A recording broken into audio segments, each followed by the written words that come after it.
Welcome back to another episode of Exploring Whiskeys. I'm Eric. I'm Kevin, and today we are going back to our Wheeler's Raid series. Sure, we did our hometown whiskey. Yes, so we did one, which was the regular bourbon. We did two, which is a cask strength bourbon. We will be doing three at some point.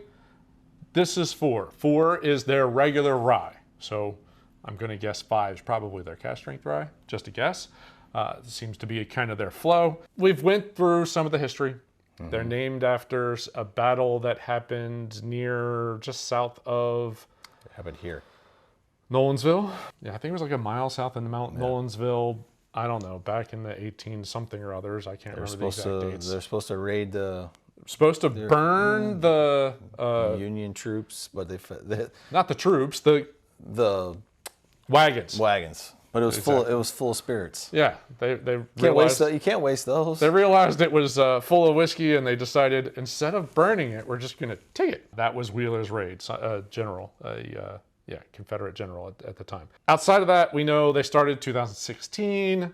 They're located just right 2 miles that way. Yeah, 2 miles some direction in Nolensville, Tennessee, and their focus is the finishing side. They source all their whiskey from an undisclosed distillery in Indiana. Shocker. Which we all know is probably MGP. Yeah. Outside of that, they don't really disclose too much. 90 proof. Don't know the mash bill, but if it's coming from MGP, probably 95.5, because that's what MGP is known for in their ryes. So 95% rye and 5% malted barley. So I'm expecting a pretty aggressive pepper note and all that kind of fun stuff. And this is, I know we gave pretty good praise. You're gonna love this one just on the nose. We gave really good praise on the 01. Really enjoyed that. The 02, really enjoyed that. Thinking this is going to be one of the ones where we're probably not my palate. That is... It's not we don't enjoy ryes, it's just that 95.5. Yeah, I like the ryes. I seem to have a little corn in there to kind of bring it, like round it out a little bit. That basically pure rye is too much. It smells minty. Yeah, that herbal note gets a little mint, and not really in a good way. Palate's not as bad. No. The nose is way more aggressive. There's a little bit of a spice, but there's some sweetness. A little thin. I judge the book by its smell. On this one, I was not... It's a little thin. That's the only... I'm going to say it's a little knot to it. It's a little thin, and it kind of just disappears a little bit. But there's a really nice sweet note. Yeah. Even a little fruity note. Not a heavy... The spice is not as heavy on the palate as it is on the nose. Now I'm interested to go back on the nose, see if it changes. I'm not thinking the nose changes much at all. Probably not. It was pretty aggressively in that spice. It's muted just a touch. A little bit. Still get that mint. Yeah. And that's funny. It's that mint, but this isn't overly menthol, which I remember having one that was a little bit more menthol. It's more of that herbal mint note. Yeah, like the mint you grow in your garden. Exactly. If I had one. Yeah. I get a little bit more spice on the second sip. Yeah, I do too. So it's funny. So the nose came down, the palate came up a little bit. But it's still... There's a sweetness. There is almost more of a fruity sweetness than there is like a brown sugar or vanilla for me. But it still kind of disappears. It doesn't sit there very long, right? Or are you getting something longer than... I'm getting a little warmth right here, though. Really? At 90 proof? I don't know why. So we got 90 proof, and... This particular bottle, so this is batch 4, and I can definitely read 4 years, and then, I don't know, it could be 1 month, it could be 11 months, it could be a really like messed up 4 months, I'm not sure, so less than 5, but more than 4. Yep. That's what I got. So this is batch 4, I'm not sure what batch they're on right now. I want to say it's 10 or 11. No, not the release. I'm sorry. This is batch 4 of number 4. Gotcha. This is batch 4, which it makes me wonder, because I'm wondering, we've now started to see some of their bottles, they're not square anymore. They're round bottles, more similar to like the Starlight bottles. So they're more like that shape. Not exactly, but more along that lines. And we were trying to figure out, are the evens going to be one and the odds going to be one?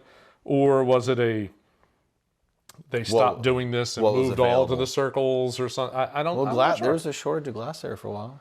There was during COVID, there was a glass issue. That's true. So maybe they just had to go with whatever took they what they could got. get. Yeah, that's a possibility as well. We still have not actually made it to the distillery, but Our plan is to go next week. I think talked we're before the going to show? go next week. So Happy hour. we will try to mosey over there and see what's. You gotta close your computer down early. All right, I'll try to do that. Just kind of see what's going on over there. See if we can get like a. Ooh, even going back now, it's even more muted. Yeah, the spices. Now I just get rye. Yeah, Not a mint. I just get rye. just it's a light baking Faint. spice. Yeah, it's just a light baking spice note. It's not aggressive. It's not. Really makes me interested to see. So if the number 5 is their foolproof, how's that play out? Does the spice come up? Like what comes up when you foolproof this rye? That's going to be a very Now interesting it's more traditional rye. on the palate. Yeah. Even the aftertaste. It's still not as aggressive as I thought the nose was the first time I put my nose in the glass. Yeah, If that it's makes not any sense. full-blown 95.5, Right. Yeah. which is obviously what It's we were not anticipating. bad. I think this might be a good mixer. That's a very good possibility. $40 rye, probably it's in that right There's your ballpark. Manhattan right there. That could be a very good Manhattan. That's good. Yeah, that could. I think that's a really good mixing rye right there. As the more this goes down, I just get more of that 95.5 on the nose, and similar on the taste. Yeah, it doesn't open up better. It opens up like it's kind of got a weird I think transition. it's still pretty good though. It's not. Yeah, it's. All right. It's one of the best 95.5 ryes I've had, assuming that it is 95.5, which we don't know. But, odds are. But it is, compared to some of the other ones that we've had, yeah, this is probably this is definitely better than most of the ones that we've had before. So this one, I'd be curious to see what they finish it in. Yeah, what kind of woods are they using? How are they charring them? All that kind of stuff. It would be interesting to kind of go through that. So maybe if we do go over there next week, Got lots of questions. and maybe we ultimately have to come back at another time to do the full blown tour. It's pretty solid.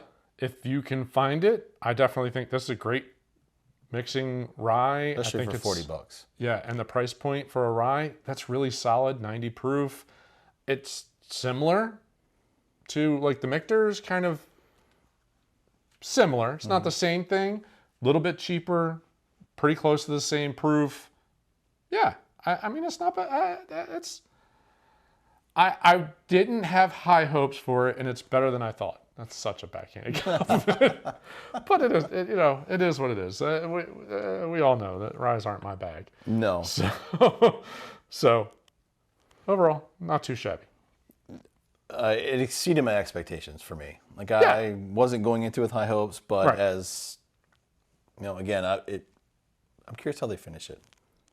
It does have a different note to, if it is the same starting juice, it does kind of have a different profile to it, which is kind of a cool thing. So It's a small little operation. Yeah. If you're passing through the Nolensville area, you should, I think mid to end of the week, you should definitely stop in there because I think they're up to, so I say number 9. Number 9 or 10. I'm not totally certain on that one. Somewhere around there. Yep. That's what they're up to. Different bottles. But again, it's all sourced, but they focus on the finishing, and Yep. they're onto something. This is the third review of the Wheeler's Raid series. Again, obviously, I think we've got at least 5 more, At least. and I'm sure they're just going to keep going. So Yeah. we'll have plenty to do. So again, for a 95 rye, which is what we're guessing, not bad, especially for the price point, and even the taste is pretty solid. So Great mixer. Little simple syrup. again, hopefully you enjoy this one. Again, if you're passing through the Nolensville, Tennessee area, poke your head in there, have a pour or two, support local. At least we will. Absolutely. So hope you enjoyed it. If you did, as always, swipe that like button at the bottom of the screen. While you're down there, if you're new to the channel, hit the bell icon. No, subscribe, then hit the bell icon. You kind of have to do those in that order. And let us know, have you had any of the other Willow's Raid? Have you had the cask strength? And what are your thoughts on that? Because I'm going to keep an eye out for that one. Got to keep going with these bottles. So, thanks for watching. See you next episode. Cheers. Cheers.